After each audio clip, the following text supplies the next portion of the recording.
معزز سامعین، مختلف احادیث میں نبی کریم صلی اللہ علیہ وآلہ وسلم نے ارشاد فرمایا، مجھے تمہاری دنیا میں 3 چیزیں محبوب ہیں، یعنی تمہاری دنیا میں سے مجھے 3 چیزیں اچھی لگتی ہیں۔ نمبر 1 خوشبو، نمبر 2 نکاح، نمبر 3 نماز۔ یہ 3 چیزیں آپ صلی اللہ علیہ وآلہ وسلم کو اس دنیا میں سب سے زیادہ محبوب تھی۔ جو بندہ موت کے وقت 3 چیزوں سے بری ہوگا وہ جنت میں داخل ہوگا۔ نمبر 1 تکبر، نمبر 2 قرض، نمبر 3 خیانت۔ اگر کوئی آدمی ان 3 چیزوں سے بری ہے تو وہ پکا جنتی ہے۔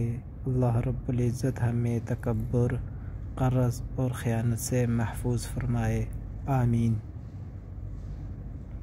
3 چیزیں اگر دی جائیں تو منع نہ کرو۔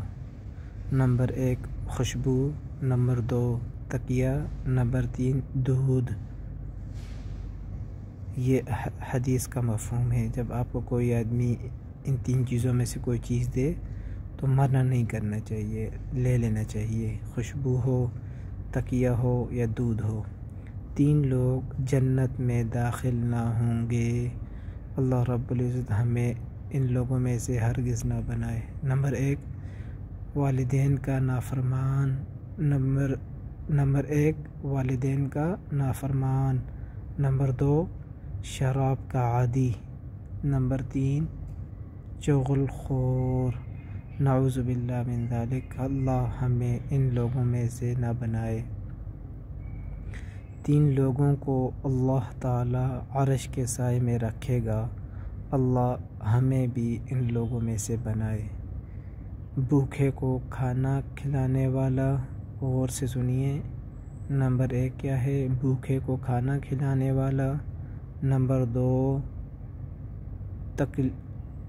تکلیفوں کے باوجود وضو کرنے والا، نمبر 3 اندھیرے میں پیدل مسجد تک جانے والا۔ اللہ رب العزت ہمیں ان میں سے بنا دے۔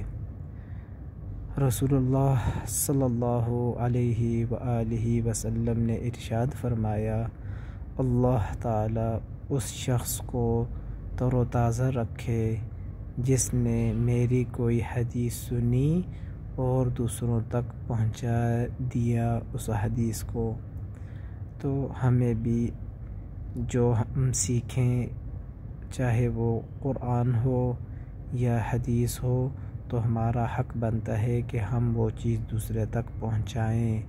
جتنا علم ہمارے پاس ہے دوسرے تک پہنچانا ہمارے اوپر وہ فرض ہے۔ تو اس شخص کے لیے تو آپ صلی اللہ علیہ وآلہ وسلم نے دعا بھی کی ہے کہ اللہ تعالیٰ اس شخص کو تر و تازہ رکھے جس نے میری کوئی حدیث سنی اور دوسروں تک پہنچا دی۔